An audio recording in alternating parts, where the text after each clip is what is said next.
In this country, it's illegal to deny the Holocaust. It's not illegal to deny the genocide of Native Canadians, which continues to traumatize people because now you're denying their experience. There's a developing story out of British Columbia. The remains of more than 200 children have been located, buried on the site of a former residential school. We all knew there's bodies buried. It was all whispered about. You know, our suicide rates are 3 to 6 times the national average. 1 in 2 children in First Nation are born to poverty. Incarceration rates, depending on the province, could be 30 to 60% incarcerated. Yet we make up roughly 5% of Canada. So something's wrong. They stripped me of everything. My language, my spirituality, my culture. So when a child is being traumatized, it's like it's going to last forever. The traumatized consciousness then takes that into adulthood and says there's no hope. People who are meant to respect themselves and one another start to loathe themselves. So then each generation then hurts the next one, and hurts the next one, and hurts the next one. My people are having a real hard time, all of them. And we really need something. We don't want any more kids to grow up without their parents. And if we could use something to heal, I'm all for it. I'm all about saving lives.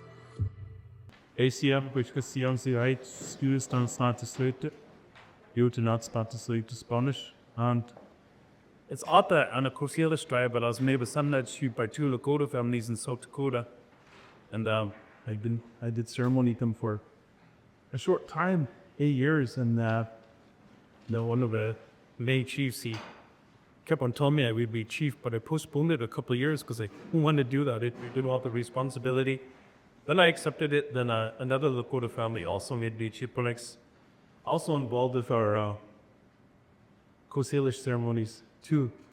And I do environmental work. I've been the lead for Tisleut Nation for the last 14 years, up in the KMX pipeline. We did the spill analysis, we did a clean analysis, we did multiple economic studies, we did air quality tests. We went to court twice. The Cattle Corp appealed to the Supreme Court. We won one, we lost one. We applied to Supreme Court, we were denied. And just before I went to Scotland a month ago, I presented to Parliament about the economics of it and how it's a disaster and how we'll never ever recoup $20 billion. The taxpayers are going to pay. I wrote a book as a national bestseller. It's called Pit Stops Here. And with this work, I have been very therapy for this whole time I've been doing environmental work. And also 10 years ago, I got into business, consulting business companies. A year ago, I started a hydrogen company. The idea behind it was we needed money to do environmental work and we need money to do Canada work. That's the biggest reason why I got into business, is to make sure that we could pay for our own things. And it's working. And a majority we're in a hydrogen company. It's a green hydrogen company. We were going to develop it and have every nation that we work with, also working with the municipalities in each area. We give half immediately, don't even negotiate to the First Nation. We're creating a hydrogen corridor from Vancouver to Prince Rupert, and it's the same thing. They're filling stations, and we're working the First Nations and the municipalities, and I'm really happy of the direction that we need to go in, because our Earth needs for sure. And Prague is the company that we work with, and Gary, who was doing the film, as you see done every year, is also a therapist that we so far helped about 350 people collectively, 150 residential school survivors, aged 60 to 87, and nothing but good results. Nothing but good results using psychedelic medicine and helping people to connect. So I'm going to try to go by my notes here. When we're one perfect. Even now, if you have opportunity in the next couple of days, look at a baby, even a 1-year-old, and look at them. They look at you with unconditional love. We're born with no prejudice, no anger, no hate, no judgment. We're perfect human beings. And our fundamental teachings of any religious belief, and I pray with anybody. I did a ceremony in the summer about Muslim, Sikh, Baha'i, Catholic, Christian, a whole bunch, about 12 different religious organizations. And the idea was, let's use our fundamental teachings of humanity and what we get out of enlightenment to work towards making our environment a better place. And those fundamental teachings are love, honor, respect, dignity, product, compassion, understanding, truth, knowledge, wisdom, courage, and bravery. Those are all the things about how we're supposed to raise our kids. And I think I did okay. I sent some of you met my son in theater yesterday. He's so confident and, he just shares the love. Before he was like 21, he spoke 6 times in the United Nations. My daughter too, she's 2 years younger. They just travel the world and we do environmental work and he's going to Peru and I said, there's almost a revolution happening right now. He goes, Dad, we're doing the guys. But you're only 18 but he went but because what we try to do, and I know I wasn't a perfect parent and I failed a lot of ways, but those fundamentals we try to instill in them to make sure that they could grow, they continue to grow. So when we grow from there, what I believe, we and then we apply ceremony, and like I said, I pray with anyone. When you come to my house, I pray my way. When I go to your house, I'm happy to pray your way, and I do. If I'm invited, not long ago, I went to the church of 12 priests and did a ceremony. Then they came to my cell lodge, all 12 of them, coming up from next to the wall, going to pray with 12 rabbis. But I did that everywhere. I was in the outback in middle Australia, and we prayed. I was in the jungles, way deep in Brazil, and we prayed, and I was way in the middle of nowhere in Panama, and we prayed. And I now remember, because it was a meeting, because we wanted to consolidate indigenous vote for Panama, and the country fell in 3,400,000 indigenous. This consolidate here, book. And they said, good, we will, we'll talk to all the other chiefs. I took the East Coast and went out, I took the West Coast, and I traveled to all these places. But one thing that stood out for me, as I was waiting for the meeting to meet with the chief, this guy went to the woods, because they can live like we do in houses, but they choose to live in a communal longhouse. They choose this. They still live off the land. And the guy went to go get some wood to make a fire. And he had a machete. He didn't chop anything down, even though there's lush forest everywhere. He found one that fell over because he wouldn't kill the tree. And I said, wow, that's connection. Listen, I got a long way to go, geez. But that was beautiful. But those fundamental beliefs, that connection, what I talked about. And this is the first time I present on something I came up with, and what I call it is our spiritual ecosystem. If you look at ecosystem, or simply a tree catches the energy of the sun, uses that energy, and collects water with the leaves and the roots, and they photosynthesize that into food, nourishment for the tree, turns it to sugar or other elements. And then the roots are the grow, and they do the same thing. But it needs those things. It needs the energy of the sun. It reaches up and catches the energy of the sun. Its roots are in the earth. It collects nutrients. It takes the carbon from us and other harmful things, fossil fuels, and turns it into oxygen. That's a byproduct of photosynthesis. And that's like us as a human being. So what I pray with all these different religious and spiritual organizations, they use something that represents water. They use something that represents air. They use something that represents earth. They use something that represents the energy. In every single one of their ceremonies where I've been to, all around the world, they do that. And how it is, and what that teaches them, is to learn how to connect to those things that you're using. And every single one of those religious and spiritual beliefs, they say those things that were connected to carry a spirit. They carry a spirit. And when you utilize it and how they connect with one another, and even how that tree connects the sun and the earth and the water and the air, takes the carbon and turns it into oxygen, that's learning to connect too. So in our ceremonies, we will learn to connect. And I hope each and every one of you loves to eat, and that's really good. But what it is when two people come together, they form a spirit of love. They form a spirit of love, every single culture and spirituality and religion around the world, they recognize that spirit of love. And they do a ceremony about it, and they call it marriage. They call it marriage. But at the other side of it, there's also a spirit of trauma. And that's what I believe our world is in. Because all those ceremonies that is part of, when you take that medicine of maybe some people like cannabis, and I did that, some people like incense. I've been to the ceremonies and I lit that. You know, here we see there, when we take the energy of the sun, of a little match, you know, put it together, and smoke comes out of that. With intention, a smoke represents a spirit. And what you do is you apply those fundamental teachings of humanity, of love and honor, respect, dignity, pride, passion, all those good things that we're supposed to be raised in. And then through those ceremonies, what I believe happens is there's enlightenment. And then that light gate comes from those things. So what I believe is those trees create enlightenment in themselves.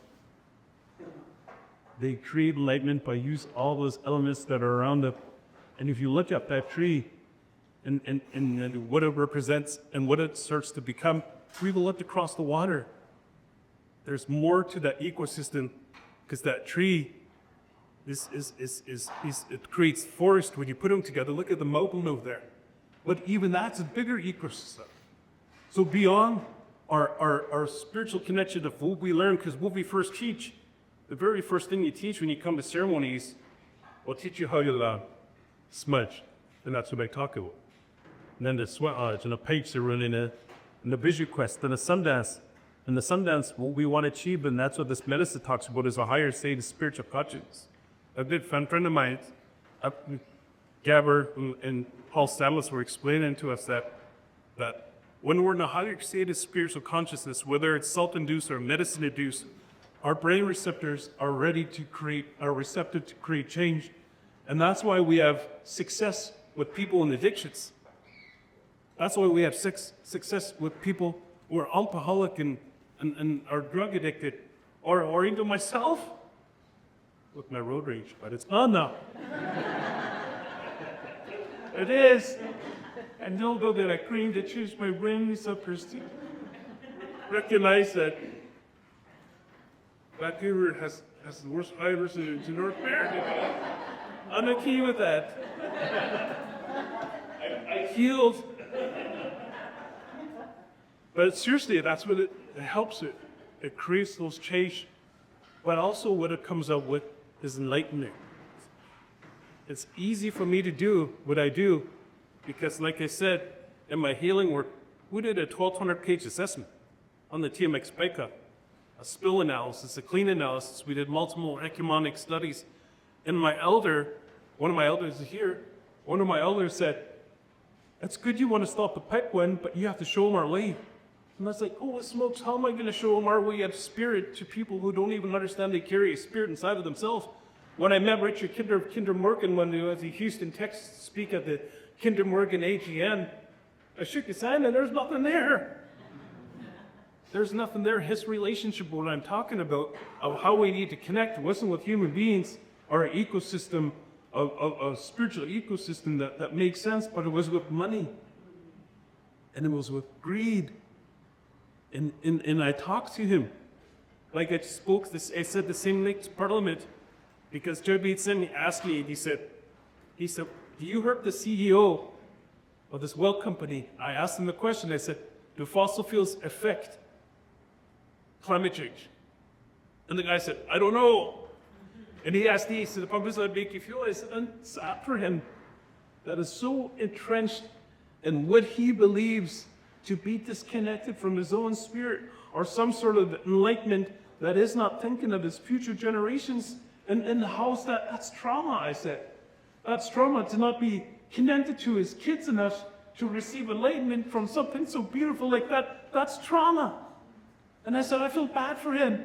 He's incapable of making choices for his future generations.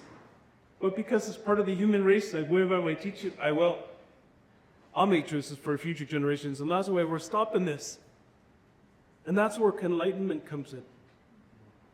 Because when we work with those elements, which I do every single day, waters, energy, the sun, earth, or air.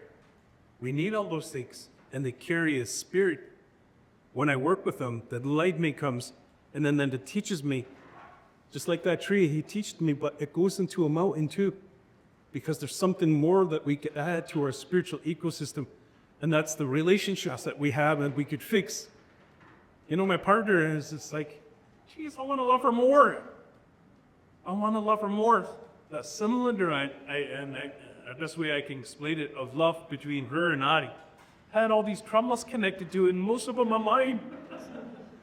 And I said, I want to get rid of them and push them out of our relationship so I can love her more. Guess what? It worked. We did a ceremony together, and we loved each other more. She became part of my spiritual ecosystem. I said, I'm going to try that with my kids. Guess what? I work with my kids. I try that with everybody. She said, I love all of you. That's how it is.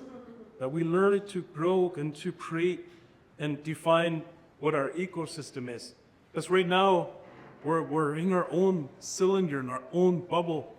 And what I get afraid of sometimes when people come to ceremony, they receive enlightenment. But how long is that going to last between their next ceremony or their next psychological healing lesson? My grandfather said that. He said, anything you learn in college and university about healing, there's a native teaching that says the same thing. In my mid-20s, I opened up a treatment center for youth, a healing center for youth. And I hired 2 psychologists and about 10 elders so we take psychological programs that work in the indigenous communities and we translate them into our own teachings. That's what we did. And again, back to that alignment and the things that we need. But if we do that and we do a therapy session with somebody, and this is what's confusing to me too, because when I was in school, they're teaching this stuff, and they're saying, you will learn this psychological lessons so you can help people, and that's like, geez, we're teaching people how to be functional in a dysfunctional society. And we seen it last night. Oh, geez, I saw an email and it says, geez, with the election happening, it's waiting for the results of an SED test. It's here on E. But look at that. And how that starts. And how it's embedded in us. And I seen a little bit of it. But my daughter and my son are from Kalela Tribes. It's a wealthy nation close to Seattle. And they asked us, you want to put your kids in a private school? I said, sure. Let's try it out. Let's see what happens. My son is like, I got a call from the principal and said, it's the Cedar we met yesterday. He's like, grade 2. And he said, there's something to teach you, prep. I said, oh, I'll be right there. So I get down there and I said, what happened? And the principal starts telling me this, no, son, not you, my son. What happens was, Dad, don't make me a robot. I don't want to be a robot. It was a private school, and they just taught academics. In Washington State, you're only required 20 minutes a week, and that's all they did. All the rest academics, they had no less than 4 adults in the room, 3 teachers teaching 30 kids in this school. And he said, God, I don't want to be a robot. I want to be myself. I want to be myself. So I took him out, we thrived, but my daughter did good there. She did good there. She graduated at 15. Went to university at 15. She had 24 invitations from university in North America to asking her to apply. She had the highest math scores and when she's grade 10 to 13 in the whole school district. So they asked her to apply but all those kids that she graduated with, they teach them different. They teach them different. They tell them what they're capable of doing and how to do it. On the opposite end, in the public school, they say, if you're really smart, you could be a doctor or a lawyer. But over here, they caught them and said, no, you're going to be leaders and you can run things and you make a lot of money.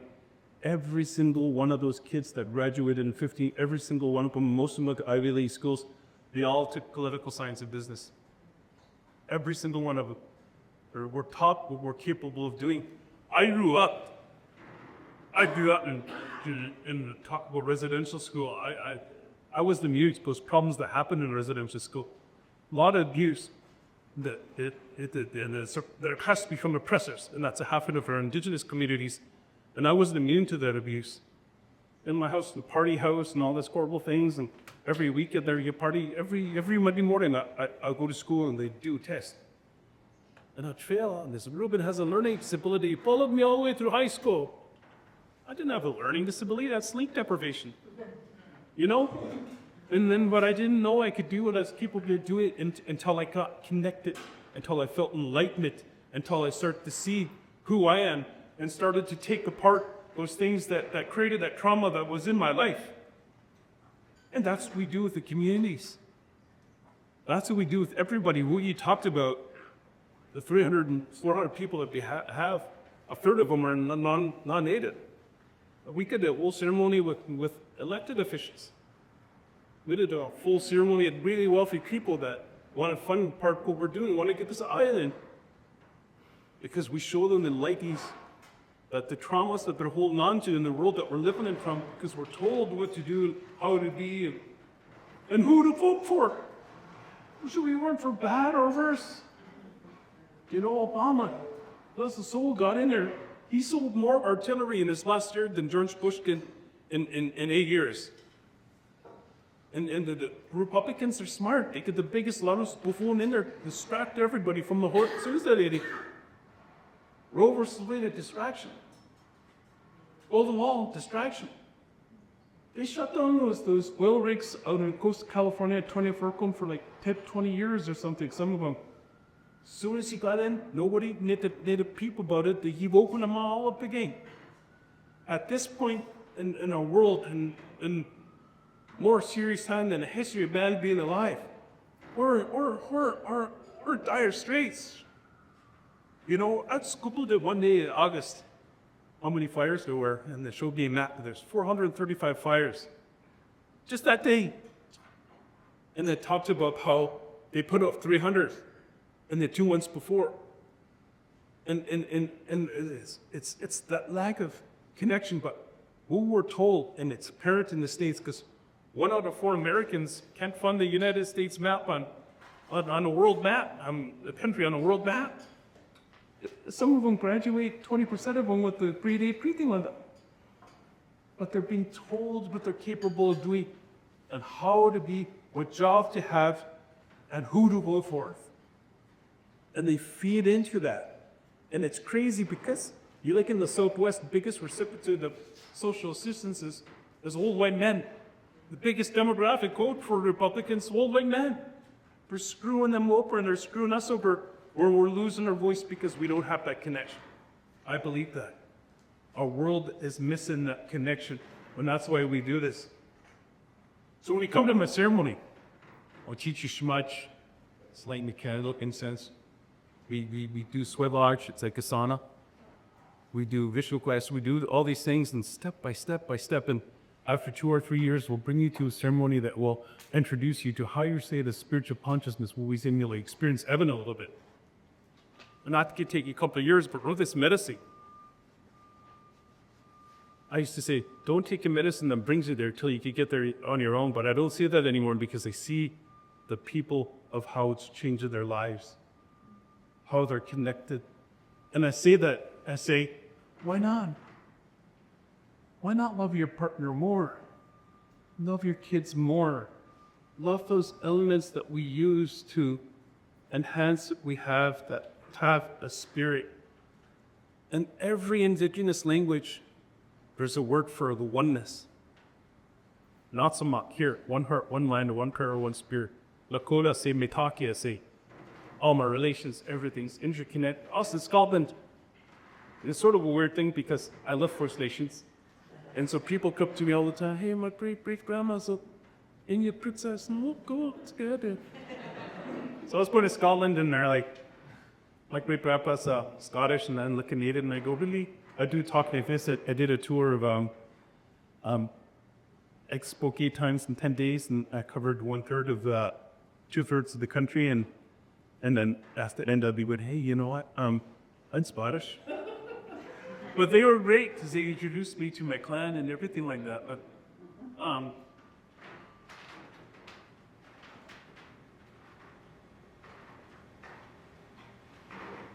But even there,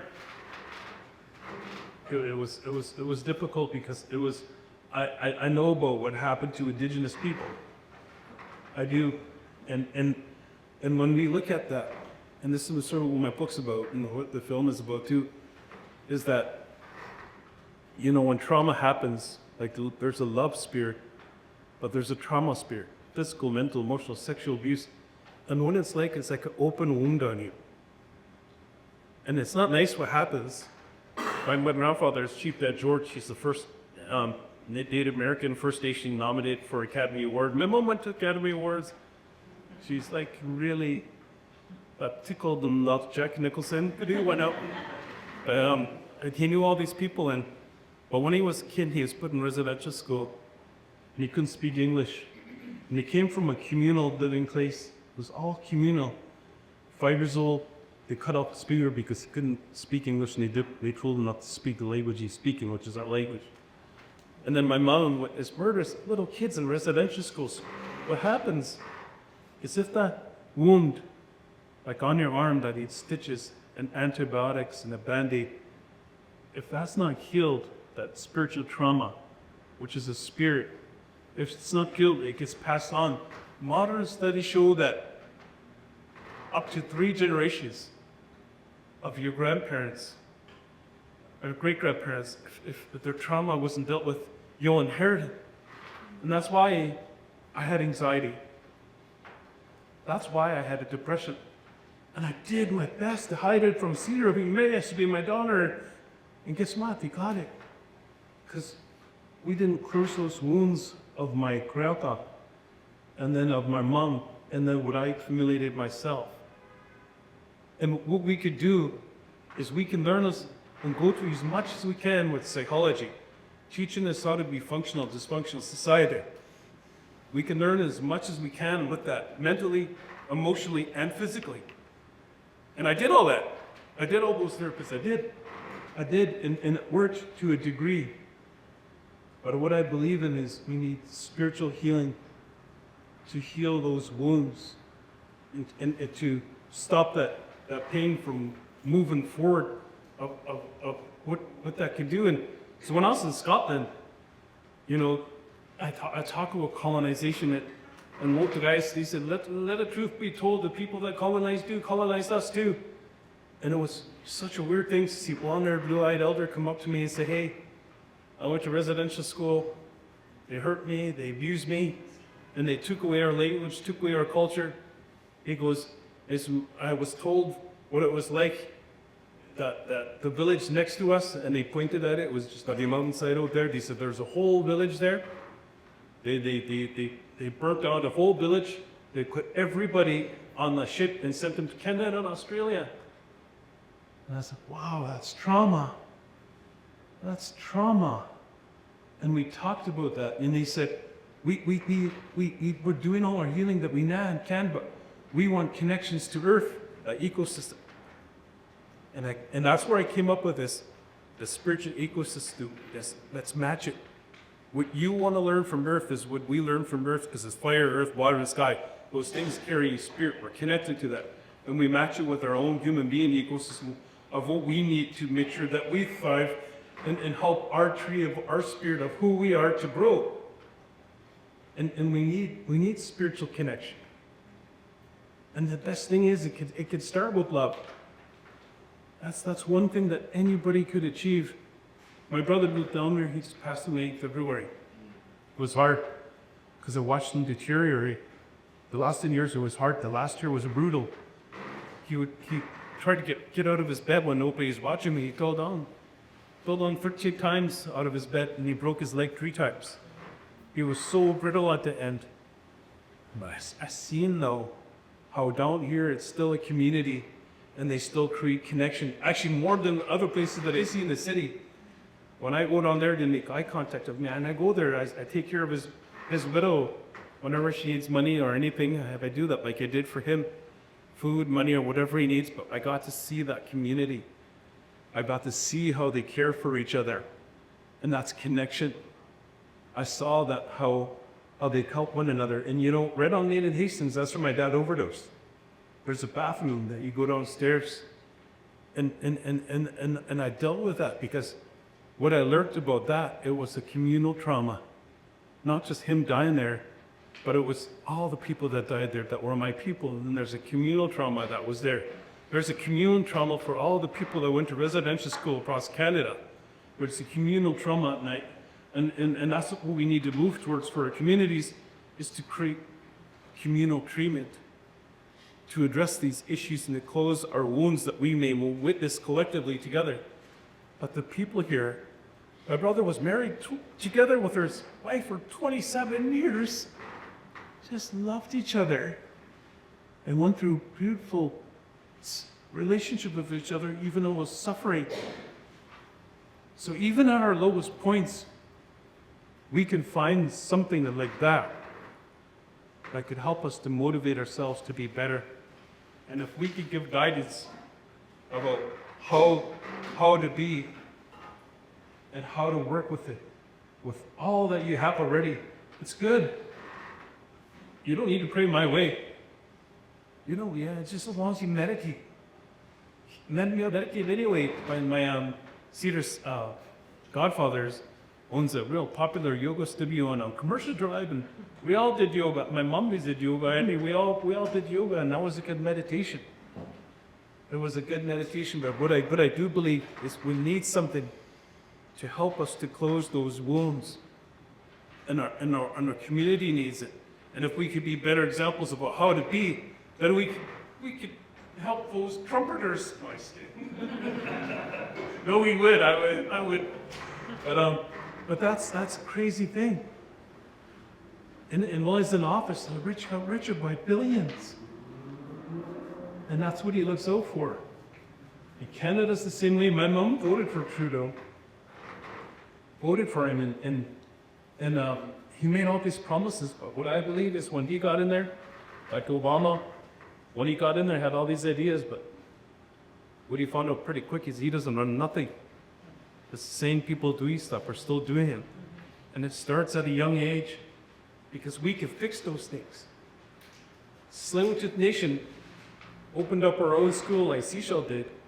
Sechelt, all native school, and they allow anyone else to come in there, but it's land-based. All top dudes, and we have land-based therapy, and it's connecting to those elements, and it's having lessons all the way around it. I went to a national education conference, and there's a Navajo teacher, the Navajo kids, 80% were failing. He took every lesson of his curriculum and made it nature themed and made it Navajo themed. In 6 months, 80% were passing. Sechelt, 95% of those kids, native kids, go in college or university. When it's their own, somebody's calling. When it's their own teachings. Usually it's my mom and I answering. He always calls me up here. But if that's working. And in a way, it's closing those wounds. It's teaching you to connect. It's creating that enlightenment in that school. And that's what we need, I believe. We need that, and that's why I do that. I dedicate my life to this. I do land, water, and human rights. I travel the world still doing that. And what I hope happened is I started a spiritual revolution in Scotland. I think I did. And then it was beautiful. It was beautiful that and they said, "Can you teach us?" And I said, "No, I can't teach you." And I was taught this by my teacher. He said, "Be careful how," I said, "We'll teach them now, right?" Somebody who wanted to help us do was, "No. Be careful how you say that because they know it. They know it already. We're just going to show them our way." And so those guys, they already have the teachings. They already have the legends, the stories. Tsleil-Waututh means the people of this water right here. And this is the backbone about our 1,200-page assessment. That means people of the water right here. Why? Because our first mother comes in this water. What does mother do for you? Mother feeds you. And we put that in our 1,200-page assessment and how they're ruining the water. That 85% of my traditional diet comes from here. Not only one generation removed from a traditional diet there. And what are the medical problems that come because I don't have the food that my ancestors hereditary ate? And so we presented all those facts to the National Energy Board and said, this is how you're screwing it up. And I told the men, they said, in mere legends and stories and teachings is your law. Your law about how to connect, how to care, and how to create your spiritual ecosystem. Start with the basics, like what we did and how I teach. What is a smudge? In the smudge, we use a shell that represents water. We use a feather that represents air.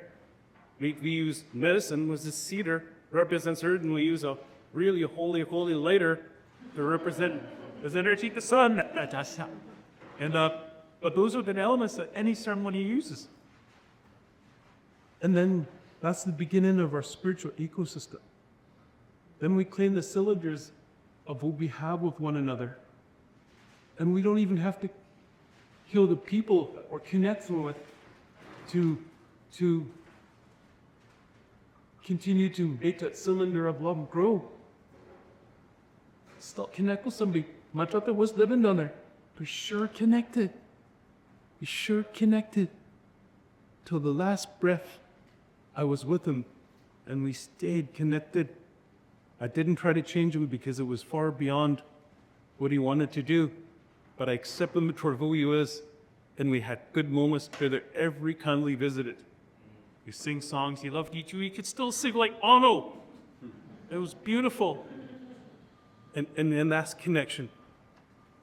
He was part of my spiritual ecosystem. As my partner, as my kids, as the trees, as the water. The water is our mother. We do ceremony in the water there. That's our mother. It's creating a reciprocal relationship of spirit to all those things and connecting. That's what we do, and that's how we teach. And that's how I incorporate all those values into all the work that I do. When the elder said, teach them my way of spirit, we did a 1,200-page assessment was based on Tsleil-Waututh law, which is the law of a culture and our spirituality.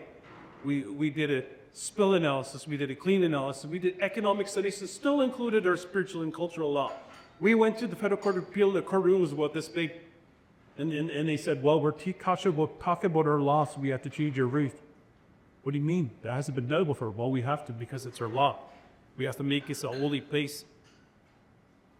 A nice place, even though you're not holy, we're still going to make it a holy place.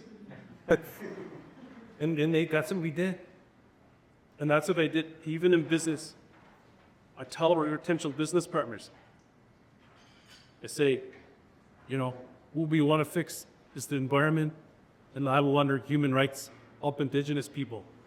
Right then and there, we'll know if you'll be our business partner or not, by their reaction. And that's what our nation did too with Akbalese.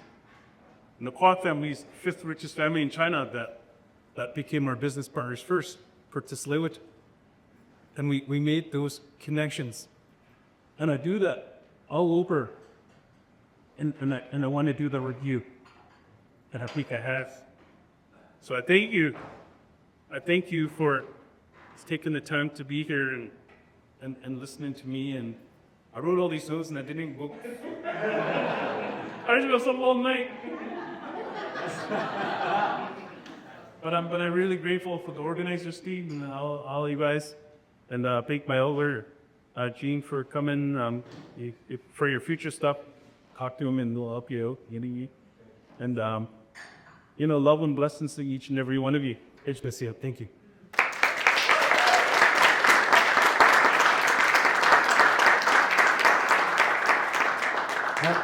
Before we continue, Reuben has been kind enough to suggest that he would accept questions. Anyone have any questions for Reuben, please?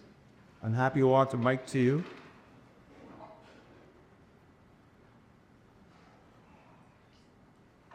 Going once. Going once, down the rain. One moment, I'll roll.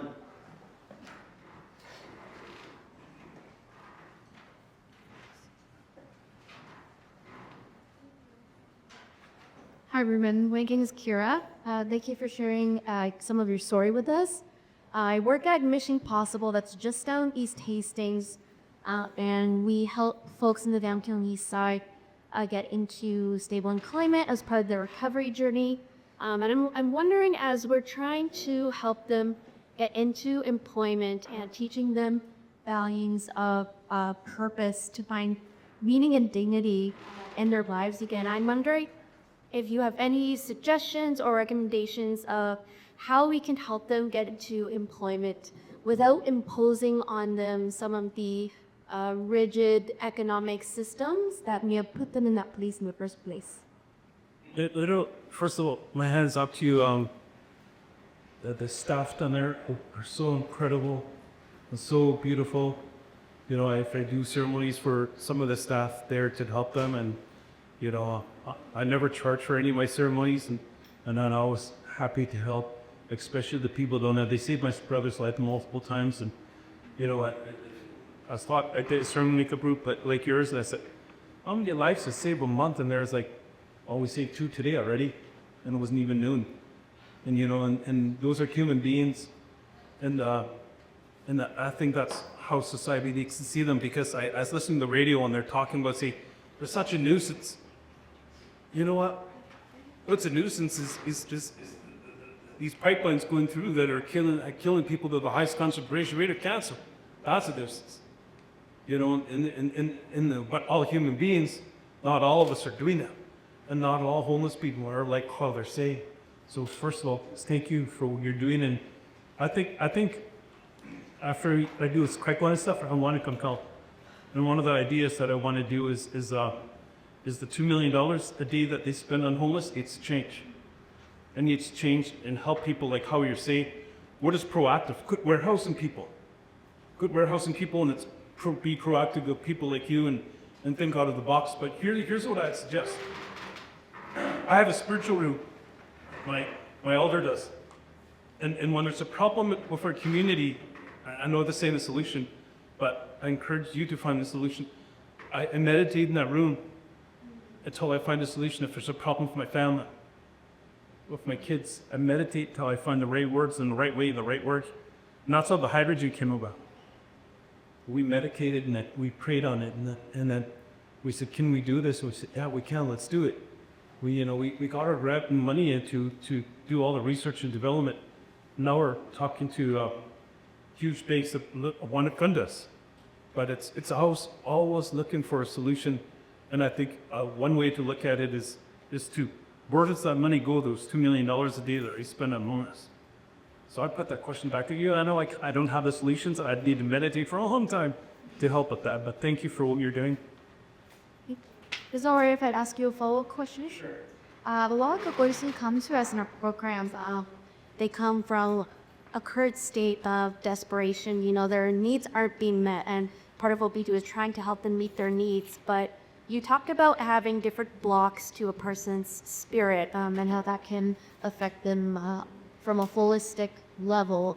Do you have any suggestions when people come from a state of desperation, if their spirit is being blocked, how can we help them unblock, to find that connection again, so that they're not just operating from a survival state, but that if you talked about the brain receptors being opened again, I don't know if we could bring in professionals such as yourself to do smudging, our organization every day, but do you have any other recommendations of how people could, the folks in our program, how they could connect back their spirit?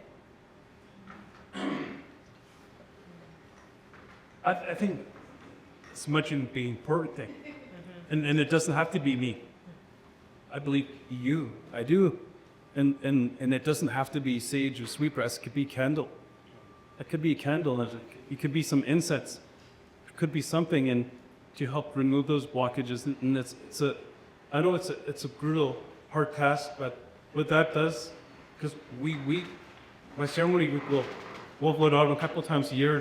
We'll do a traditional meal, elk, moose, deer, salmon, and the work gets around quick to the indigenous community. They come, but at the same time we're doing a smudging, and it's amazing because you have people lining up. There's one brother, I come to people lining up to smudge, and they would like that. But if you could use a candle, or anything like the incense, to say this is what I taught. And explore your own culture. I did how to Scotland, and I really learned a lot. I learned so much, and all of us are indigenous from somewhere. And even though Dakota, they told me in the very beginning, they said, this isn't your way. but I help you find your way. And it did help me back and find my own Kosilo ceremonies. But we're all indigenous from somewhere. Like there's 30 million Scots in North America, and there's only 5 million in Scotland. But you know, there's things that we can learn from what they're going to do. I'm really happy what they're going to do, and it's never too late to explore where we're from and connect that to our work and what we want to do. Because like I said, 1,200-page assessment and smell analysis, or working in healing where I translated psychological lessons to my own culture, and I even do that in business, we could do that too. We could do that, or even you could get adopted into it. My ceremonies are open to everyone, 12:30 every Sunday, you know, I do sweat. Happy to do that for your too. I don't think I need the mic. I just want to honor at the spirit of Marie Sinclair, who taught us that education got us into this mess. Education is going to get us out of that. And, you know, Linda and I work in K-12 in BC, and we have a network that's dedicated to every learner across on the stage with dignity, purpose, and options. And that all of us will learn more about Indigenous ways of doing, and through that, eliminate racism in our schools. It's a lofty goal. We've been at it for a long time. We're not there yet, but we're making progress. And just for people that may not be as familiar with BC education system, we have an Indigenous graduation requirement. So there isn't a single kid leaving school in BC, whether they're in a band school, private school, a public school, without developing an Indigenous, some knowledge anyway. And one of the things, and I'm moving to a question, one of the things that many schools have adopted now is starting the morning in circle, and how powerful that is, whether we're Indigenous or not, that place of all of us coming together as equals with voice. So I'm just wondering, as you think about your kids' experience in school and those simple strategies that connect us to the land and to each other, what recommendations you would have? I think that's good start. I think that's great. I think it's hard. Like we almost put my kids in wall. They don't come out and say they're a ballistic program. Well, that's what it is. But you know, one thing of caution that I use, even in Indigenous ceremonies, people screwed up. Like the Bible has good teachings in it, but the people really screwed it up, did awful, horrible things. But I pray those people, and then I think you know, of enlightenment is so important, and just tread lightly, because what I also believe in any of you, if I disrespect anyone in my ceremony, they have a right to get up and leave. But that should be with any church or synagogue or temple or sweat lodge or lanamos. You have a right to leave. So I think what you're doing is pretty important, is continue to talk about the fundamentals: love, honor, respect, safety, pride, compassion, understanding, truth, knowledge, wisdom, courage, and bravery. Those are the fundamentals. I think that's a good start. And we start with baby steps too. Introduce them, like the hope we're balanced with us, but the earth, sun, teach them that. Just teach them that. Say, this is alive. This is alive, and it means something, and needs to be cared for, like you do. You need to be cared for. You get a plant, you water, give it sun, tree, bib, and it will thrive. Now it's the same as a kid. You go back and forth for those lessons, because you're looking at an ecosystem, but it doesn't apply to our own spiritual ecosystem. I'm going to refine that more. I don't like that spiritual ecosystem. We got Reuben George. Yeah. Trademark.